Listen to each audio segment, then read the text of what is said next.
And by the way, you know, I sit on the stand and it get hot. I got hairy legs that turn blonde in the sun.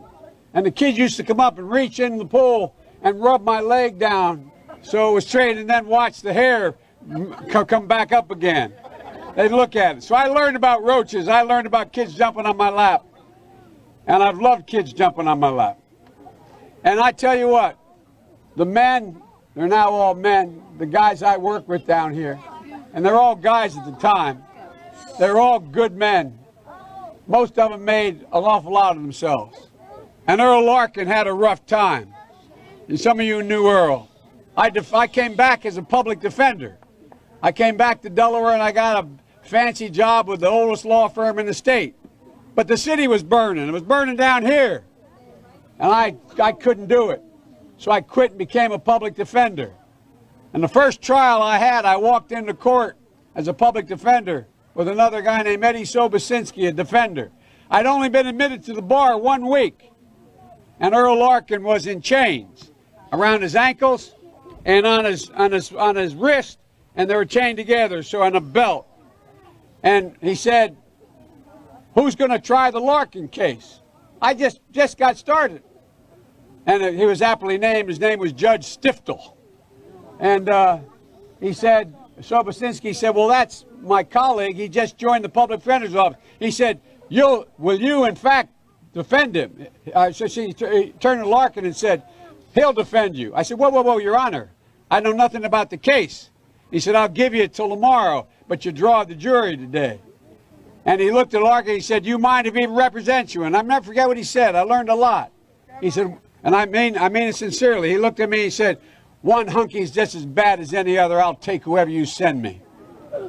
And here's what I want to tell you about Earl.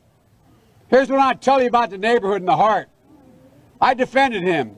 He got beat up right on the other side of the field here. He walked along the tracks. He was a sailor in a sailor's uniform, the guy who he beat up and robbed. And so I thought he was innocent. I kept the jury out 5 hours, but they convicted him. And I felt so bad. So I go down to the old prison all the time. They had little wooden tables and two little chairs in a big dome you'd sit under where you'd be interviewed. And I was sitting there, Councilwoman, and the third time saying, "I'm appealing this case." And finally he took the table and he flipped it up and he said, jumped up, and the guards came and grabbed him. He said, "Don't you understand, Joe? I did it. I did it."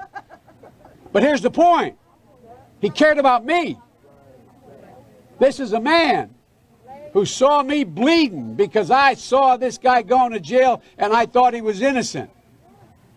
There's character, even in great problems.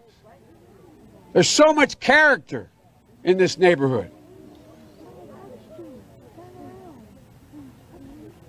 There was so much character back then, too. So many people didn't get a shot. So many people didn't get a shot. Who could be standing right where Lisa's standing today, a lot earlier, could be standing where I'm standing today. Let me end by saying, I was a pretty darn good lifeguard. Yeah, man. I taught swimming, too. And I remember going over, we used to play the other pools, and we played basketball at lunchtime, remember? We went over to Riverside, we played. And someone on the other team threw the ball to me by accident. And they looked at me and said, "Oh, God, I thought you were on my team." I'm thinking, I'm the only white boy within 20 miles. Remember, I'd get invited down to Baby Grand. I walk in and say, "Who's this guy?" And they say, "He's ours. He's ours." You've always had my back. The neighborhood's always had my back. And God willing, I've always had your back. And I'll always have it as long as I'm around. I love you. It's a great honor. Thank you very much. And if I were still a lifeguard, I'd say, time to get in the pool.